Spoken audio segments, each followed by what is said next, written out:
Hi friends, നമുക്ക് നല്ല സോഫ്റ്റോട് കൂടിയിട്ടുള്ള ഉണക്കമാങ്ങ അതെങ്ങനെ തയ്യാറാക്കിയെടുക്കാൻ നോക്കാം കേട്ടോ. അഥവാ എരിവുമാങ്ങ എന്നും പറയും, ഉണക്കമാങ്ങ എന്ന് പറയും. അത് നമുക്ക് വളരെ ടേസ്റ്റോട് കൂടിയും അതുപോലെ തന്നെ ഉണങ്ങിക്കഴിഞ്ഞ് നല്ല സോഫ്റ്റ് ആയി കിട്ടുന്ന രീതിയിൽ നമുക്കിങ്ങനെ തയ്യാറാക്കിയെടുക്കാൻ നോക്കാം. അപ്പൊ എന്റെ വീഡിയോ നിങ്ങൾ ആദ്യം മുതൽ അവസാനം വരെ കാണാം കേട്ടോ. ഇഷ്ടപ്പെട്ടാൽ ലൈക്ക് ചെയ്യാനും ഷെയർ ചെയ്യാനും മറക്കരുതേ. ഇനി ഇതേ ഞാനിവിടെ കുറച്ച് മാങ്ങ എടുത്തിട്ടുണ്ട് കേട്ടോ. അപ്പൊ ഇതിന്റെ അടുത്ത് കുറെ മാങ്ങ ഉണ്ടായിരുന്നു, വീട്ടിൽ നിന്ന് കൊടുത്തയച്ചതായിരുന്നു. അപ്പൊ ഞാൻ അച്ചാറിട്ടു, ഉപ്പിലിട്ടു, പിന്നെയും ബാക്കി വന്നപ്പോ ഞാൻ എന്ത് പണി ചെയ്തു, അപ്പൊ നമുക്ക് തോന്നി ഇത് പിന്നെ എരുമാങ്ങ ഉണ്ടാക്കി വെക്കട്ടെ കേട്ടോ. അപ്പൊ വെയിലൊക്കെ ഒന്നും ഇല്ല, അതുകൊണ്ട് ഇങ്ങനെ എരുമാങ്ങ ഉണ്ടാക്കാൻ മടിച്ചതായിരുന്നു. അപ്പൊ ഞാനത് ഫ്രിഡ്ജിൽ വെച്ചതായിരുന്നു. പിന്നെ അത് ഇപ്പൊ ഞാൻ കഴുകി എരുമാങ്ങ ഉണ്ടാക്കാൻ വിചാരിച്ചതാണ്. അപ്പൊ കഴുകി എടുത്തു, നന്നായി തുടച്ചെടുക്കാൻ കേട്ടോ. നമുക്കിത് കഴുകിയിട്ട് ഒട്ടും വെള്ളം ഉണ്ടാവാൻ പാടില്ലേ, ശരിക്കും തുടച്ചെടുക്കണം കേട്ടോ. കേടുള്ളതൊക്കെ ഉണ്ട്. അപ്പൊ ആദ്യം നമുക്കിതിന്റെ വലിയ കഷ്ണങ്ങളാക്കിയെടുക്കാം, പിന്നെ നമുക്ക് ചെറുതാക്കി അരിഞ്ഞെടുക്കാം കേട്ടോ. അപ്പൊ ഞാൻ അരിഞ്ഞെടുക്കുന്നത് കാണിക്കാം.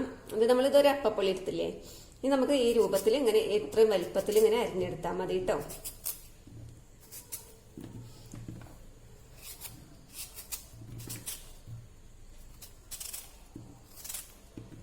ഒന്നൊക്കെ നല്ല വെയിലുണ്ടായിരുന്നേ, അപ്പൊ നാളെ വെയിലുണ്ടെങ്കിൽ നമുക്കിത് വെയിലത്തിട്ട് ഉണക്കാന്ന് വിചാരിച്ചിട്ടാണ് കേട്ടോ. ഞാൻ ഇന്ന് രാത്രിയാണിത് അരിഞ്ഞെടുക്കുന്നത്. നമുക്കിപ്പോ ഒന്ന് ഉപ്പിലിട്ട് വെച്ചാൽ മതി, അതിന് വേണ്ടിയിട്ടാണ് കേട്ടോ.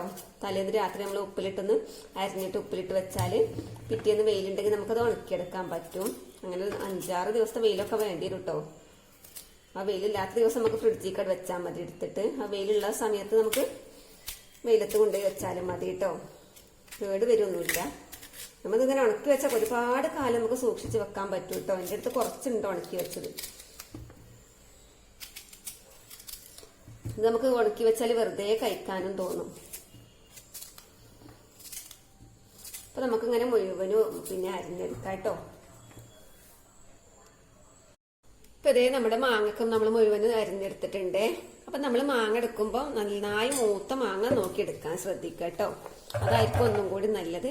നമുക്കിത് ഞാനൊരു ഡവറയിൽ ഇട്ട് കൊടുക്കുന്നുണ്ടേ. നമുക്കിത് ഉപ്പിട്ട് വെക്കാനും വേണ്ടിയിട്ടാണ് കേട്ടോ. അതിലേക്ക് നമുക്ക് കുറേശ്ശെ ഉപ്പ് ഇട്ട് കൊടുക്കാം. അപ്പൊ ഞാനൊരു 2 ടേബിൾ സ്പൂണിലധികം ഉപ്പ് എടുത്തിട്ടുണ്ട്. പൊടിപ്പാണ് എടുത്തത്. അതൊന്ന് കല്ലുപ്പാണ് ഏറ്റവും നല്ലത് കേട്ടോ. പൊടിപ്പ് ഇട്ടെടുത്തതിൽ കുഴപ്പമൊന്നുമില്ല. അപ്പൊ നമുക്കത് കുറേശ്ശെ ഇങ്ങനെ ഇട്ട് കൊടുക്കാം കേട്ടോ. മാങ്ങയും ഉപ്പൊക്കെ ആയിട്ട് ഇട്ട് കൊടുക്കാം. പക്ഷെ കല്ലുപ്പാകുമ്പോൾ നമുക്ക് രാവിലേക്കൊക്കെ അത് നന്നായി വെള്ളം വരുള്ളൂ. പൊടിപ്പാകുമ്പോൾ 2 മണിക്കൂറൊക്കെ വെച്ചാൽ തന്നെ നല്ലതുപോലെ വെള്ളമൊക്കെ വരും കേട്ടോ.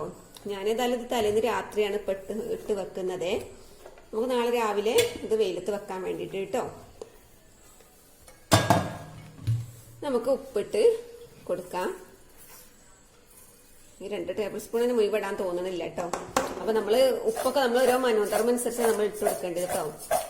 നമ്മളത് കുറേ കാലം കേട് കൂടാതെ സൂക്ഷിക്കാൻ വേണ്ടിയിട്ടാണ് നമ്മൾ ഈ ഉപ്പൊക്കെ കൂടുതൽ ഇടുന്നത്.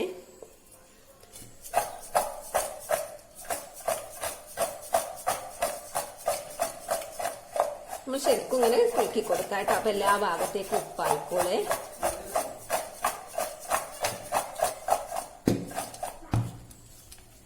ഇപ്പൊ ഇത്രയും മതി കേട്ടോ. ഇനി നമുക്കിത് അടച്ച് വെക്കാം കേട്ടോ. ഇനി നമുക്ക് രാവിലെ ഇത് നോക്കാം കേട്ടോ.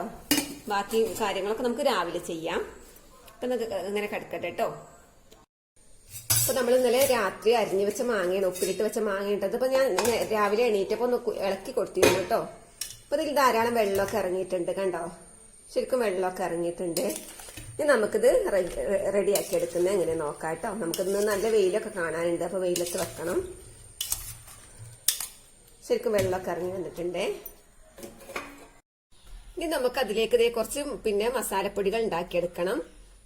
1 സ്പൂണ് കടുക് എടുത്തിട്ടുണ്ട്, അതുപോലെ തന്നെ 3/4 സ്പൂണ് ഉലുവ, പിന്നെ ഇത്തിരി ഒരു നുള്ളു കേട്ടോ, ഒരു നുള്ളു വീതം പെരിഞ്ചീരകം, അതുപോലെ തന്നെ നല്ല ജീരകം, പിന്നെ ചെറിയൊരു കഷ്ണം കായ ഞാൻ പൊരിച്ചെടുത്തതാണ് കേട്ടോ. എന്നാൽ നമുക്കൊരു എണ്ണയിലിട്ടിട്ടൊന്ന് പൊരിച്ചെടുത്താൽ മതി. അപ്പൊ ഇത്രയും വേണ്ട, അതാ ഞാൻ അതിമന്ന് പൊട്ടിച്ചെടുത്തിട്ട് ചെറിയ കഷ്ണങ്ങളാക്കി എടുത്തിട്ടുണ്ട്. അപ്പൊ ഇത് ബാക്കി മാറ്റി വെക്കാനുള്ളതാണ് കേട്ടോ. പിന്നെ നമുക്ക് വറുത്തെടുക്കണം കേട്ടോ. അതുപോലെ തന്നെ ആ ചൂടായ ചട്ടിയിലേക്ക് നമ്മൾ അധികം കരിയാത്ത രൂപത്തിൽ, കരിയാൻ പാടില്ല, ഒന്ന് ചൂടാക്കി എടുക്കാൻ പാടുള്ളൂ. ഈ കാശ്മീരി മുളക് പൊടി, സാദാ മുളക് പൊടി ഒക്കെ 1 സ്പൂൺ വീതം, പിന്നെ ഒരു നുള്ളു മഞ്ഞൾപ്പൊടി കേട്ടോ നമ്മൾ ഇതിലേക്ക് ഇട്ട് കൊടുക്കാം കേട്ടോ. അത് നമുക്ക് കൂട്ടി യോജിപ്പിക്കാം. അപ്പൊ ഇത് നമുക്കൊന്ന് മെല്ലെ ചൂടാക്കി എടുക്കാം. അതുപോലെ ഇതൊക്കെ ഒന്ന് വറുത്തെടുക്കുകയും ചെയ്യാം കേട്ടോ. അപ്പൊ ഇത് ഞാൻ പൊരിച്ചെടുത്തതാണ്. നമുക്ക് കായം നിങ്ങൾക്ക് പൊടി ഉണ്ടെങ്കിൽ പൊടി എടുക്കാം, കായം കഷ്ണമാണെങ്കിൽ അതൊന്നും ഒരു കഷ്ണം എടുത്തിട്ട് നമ്മൾ എണ്ണയിലിട്ടൊന്ന് പൊരിച്ചെടുത്താൽ മതി കേട്ടോ. അപ്പോൾ ശരിക്കും ഒരു പൊള്ളി വരുവേ, അങ്ങനെ നമുക്ക് കൂട്ടത്തിൽ പൊടിച്ചെടുക്കുകയും ചെയ്യാം കേട്ടോ. കണ്ടോ, ശരിക്കും പൊള്ളി വന്ന് നടും ഇങ്ങോട്ട് പൊള്ളി വരും കേട്ടോ. അപ്പൊ നമുക്കിതൊക്കെ ഒന്ന് വറുത്തെടുക്കാം കേട്ടോ. അപ്പൊ നമ്മളിതെല്ലാം വറുത്തെടുത്തിട്ടുണ്ട്. നമുക്കിതൊരു മിക്സിന്റെ ജാറിലേക്ക് ഇട്ട് പൊടിച്ചെടുക്കണം കേട്ടോ.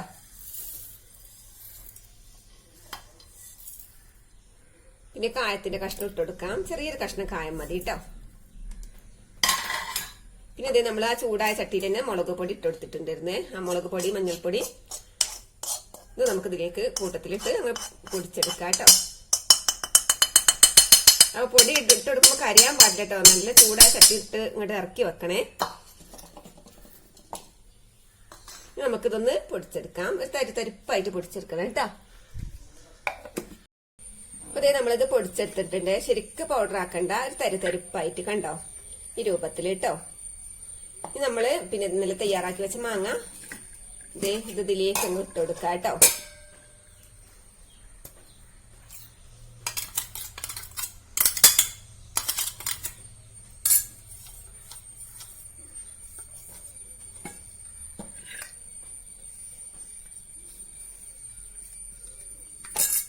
നമ്മൾ ഈ രൂപത്തിൽ ഉണക്കിയെടുക്കുമ്പോ നല്ലൊരു പ്രത്യേക ടേസ്റ്റ് ആണ് കേട്ടോ. നല്ലൊരു വാസനയും നല്ലൊരു ടേസ്റ്റാണ്. അപ്പൊ നമ്മളിനി ഇതിങ്ങനെ ഉണക്കുന്നില്ല, നമ്മളിനി ഒന്ന് പിന്നെ അടുപ്പത്ത് വെച്ചിട്ടൊന്ന് വാട്ടിയെടുക്കും കൂടി ചെയ്യാണ്ട് കേട്ടോ. അപ്പൊ ശരിക്കും നല്ല സോഫ്റ്റ് ആയി കിട്ടും. മാങ്ങ എത്ര ഉണങ്ങിയാലും നല്ല സോഫ്റ്റ് ആയി കിട്ടും. അല്ലെങ്കിൽ ഭയങ്കര പിന്നെ ഒരു ഉറപ്പായിരിക്കും മാങ്ങൊക്കെ നമ്മൾ ഉണക്കിയെടുത്താൽ, നേരിട്ട് അങ്ങ് ഉണക്കിയെടുത്താല്. പക്ഷെ നമ്മളൊന്ന് വാട്ടിയതിന് ശേഷം നമ്മൾ ഉണക്കിയെടുത്താലും ഭയങ്കര നല്ല സോഫ്റ്റ് ആയിരിക്കും. അതങ്ങനെ തന്നെ കഴിക്കാൻ നല്ല ടേസ്റ്റും ആയിരിക്കും കേട്ടോ. നമ്മൾ ശരിക്കും ഇതേ ഇത് കൂട്ടി യോജിപ്പിച്ച് വെച്ചിട്ടുണ്ട്. ഇത് നമ്മൾ വെക്കാനൊന്നുമില്ല, ഇനി നമുക്ക് ഒന്ന് അടുപ്പത്ത് വെച്ചൊന്ന് ചൂടാക്കി എടുത്താൽ മാത്രം മതി കേട്ടോ.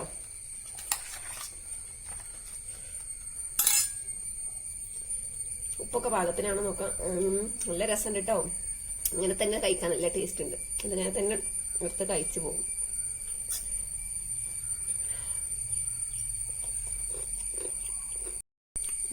Super taste. പിന്നെ ഇനി നമുക്കിതൊന്ന് അടുപ്പത്ത് വെച്ച് ഗ്യാസിൽ വെച്ചൊന്ന് ചൂടാക്കി എടുക്കാം. ഒന്ന് അടി പിടിക്കരുത്, നമ്മൾ സ്റ്റീലിന്റെ പാത്രത്തിൽ തന്നെയാണ് ഞാൻ വെക്കുന്നത്. നമുക്ക് ഗ്യാസിൽ വെച്ചൊന്ന് ഒരു 5 മിനിറ്റ് കേട്ടോ ലോ ഫ്ലെയിമിൽ ഇങ്ങനെ അടച്ചു വെച്ച് ഒന്ന് വേവിച്ചെടുക്കണേ.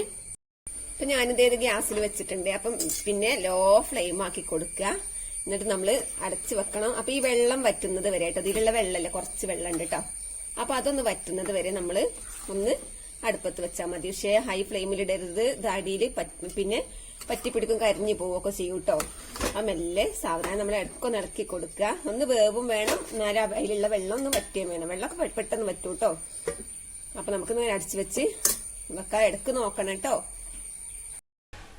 ഇപ്പൊ അതേ നമ്മുടെ മാങ്ങ അത് ശരിക്കും വെന്തിട്ടുണ്ടാവും കേട്ടോ. ഒന്ന് വെന്തിട്ടുണ്ട്, വെള്ളമൊക്കെ വറ്റിയിട്ടുണ്ട്. ഇടക്കൊന്ന് ഒരു പ്രാവശ്യം കൂടി ഞാൻ ഇളക്കി കൊടുത്തിരുന്നില്ല മുന്നേ കേട്ടോ. അതാ വെള്ളമൊക്കെ വറ്റി വന്നിട്ടുണ്ട്. അടിയിൽ കരിയരുത്, ഇനിയിപ്പോ അത് കരിഞ്ഞു പോകും കേട്ടോ. അപ്പൊ നമുക്ക് ഫ്ലെയിം ഓഫ് ചെയ്യാം. അപ്പൊ അധികം തീയിൽ വെക്കരുത്, ലോ ഫ്ലെയിമിൽ മാത്രമേ നമ്മൾ വെക്കാവൂ കേട്ടോ. തുറന്നപ്പോ തന്നെ നല്ല വാസന, നമുക്ക് ഇതിങ്ങനെ തന്നെ കഴിച്ചു തീർക്കാൻ തോന്നിയേ കണ്ടോ. അപ്പൊ ഫ്ലെയിം ഓഫ് ആക്കിയിട്ട് നമുക്കിത് ഇറക്കി വെക്കാം. ഇത് ഞാനൊരു മുറത്തിലോ അല്ലെങ്കിൽ നമുക്ക് സ്റ്റീലിന്റെ തട്ടിലോ, ഇതുപോലെയുള്ള സ്റ്റീലിന്റെ തട്ടിലോ നമുക്ക് ഉണക്കിയെടുക്കാവുന്നതാണ് കേട്ടോ. നല്ല വെയിലത്ത് കൊണ്ടുപോയി വെക്കാം. 4-5 ദിവസത്തെ ഉണക്ക് മതി കേട്ടോ. അപ്പൊ നമുക്കിത് തട്ടിലേക്ക് ചെരിഞ്ഞു കൊടുക്കാം. എന്നാൽ ശരിക്കും ചിക്കി പരത്തി വെക്കണം കേട്ടോ. ഒന്നൊന്നുമില്ല തൊടാതെ നമുക്ക് ശരിക്കും. അപ്പൊ ഇത് വേഗം ഉണങ്ങി കിട്ടും ചെയ്യും. ഉണങ്ങി കഴിഞ്ഞാൽ നല്ല സോഫ്റ്റ് ആയിരിക്കും, നമുക്ക് അങ്ങനെ തന്നെ കഴിക്കാനും തോന്നും കേട്ടോ. ഇതിപ്പോ ഇങ്ങനെ തന്നെ നമ്മൾ കഴിച്ചു തീർക്കും, അത്രക്ക് ടേസ്റ്റ്, നല്ല വാസനയാണേ.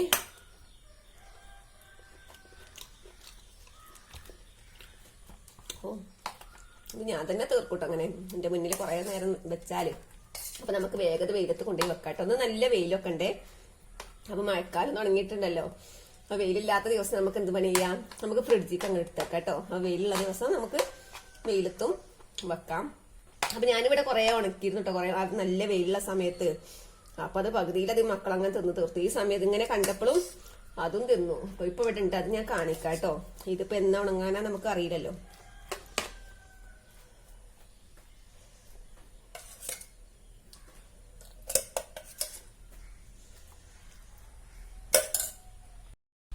അപ്പൊ അത് ഇന്ന് നല്ല വെയിലൊക്കെ കിടക്കണം കേട്ടോ. അപ്പൊ നമുക്കിത് വെയിലത്ത് കൊണ്ടേക്കാം. അപ്പൊ ഇതാ കുറച്ച് മസാല അല്ലേ, ഇത് കളയേണ്ട കേട്ടോ. ഒത്തിരി മസാല. ഇത് നമുക്ക് കഞ്ഞിന്റെ കൂടെയും ചോറിന്റെ കൂടെയൊക്കെ കഴിക്കാം. അല്ലെങ്കിൽ ഇത് ഇങ്ങനെ തന്നെ ടേസ്റ്റ് ഉള്ളവർക്ക് തിന്നാൻ തോന്നുന്നവർക്ക് ഇങ്ങനെയും തോണ്ടി തിന്നാം. നല്ല ടേസ്റ്റ് ഉണ്ട് കേട്ടോ.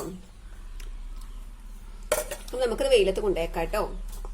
പിന്നെ ഞാനിത് നമുക്കിത് വെയിലത്ത് കൊണ്ടുവച്ചിട്ട് ഇപ്പൊ എന്നത് ഉണങ്ങി കിട്ടാന്ന് പറയാൻ പറ്റൂല. അപ്പൊ ഞാനിത് കുറെ മുന്നേ ഉണക്കി വെച്ചതാണ് കേട്ടോ. അപ്പൊ ഞാനിത് കാണിക്കാം.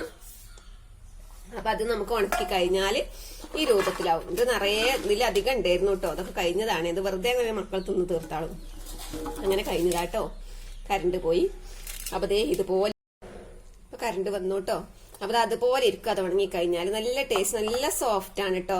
മറ്റേ നമ്മളിത് പിന്നെ അടുപ്പത്ത് വെക്കാതെ പിന്നെ നമ്മൾ നേരിട്ട് അങ്ങ് പിന്നെ മസാല പരട്ടി ഉണക്കിയെടുത്താല് ഭയങ്കര ഹാർഡായിരിക്കും, ഒരു ഉറപ്പായിരിക്കും. പക്ഷെ ഇതല്ല, ഇത് ഇങ്ങനെ തന്നെ നമുക്ക് കഴിക്കാനും തോന്നും. നല്ല ടേസ്റ്റാണ്. പിന്നെ നമുക്കിത് തൈരിലൊക്കെ ഇട്ട് കഴിക്കാനും പിന്നെ അത് വെച്ച് നമുക്ക് അച്ചാർ ഉണ്ടാക്കാനും ഒക്കെ പറ്റും കേട്ടോ. നമുക്ക് മധുരത്തിലുള്ള അച്ചാറും എരിവോട് കൂടിയുള്ള അച്ചാറും പലതരത്തിലുള്ള അച്ചാറും നമുക്ക് ഇത് ഉണ്ടാക്കിയെടുക്കാം. അപ്പൊ നിങ്ങൾക്ക് എന്റെ വീഡിയോ ഇഷ്ടപ്പെട്ട നിങ്ങൾ ലൈക്ക് ചെയ്യുക, ഷെയർ ചെയ്യുക കേട്ടോ. അപ്പൊ നമുക്ക് മറ്റൊരു വീഡിയോയുമായി വീണ്ടും കാണാം. അതുവരേക്കും ബൈ, അസ്സലാമു അലൈക്കും.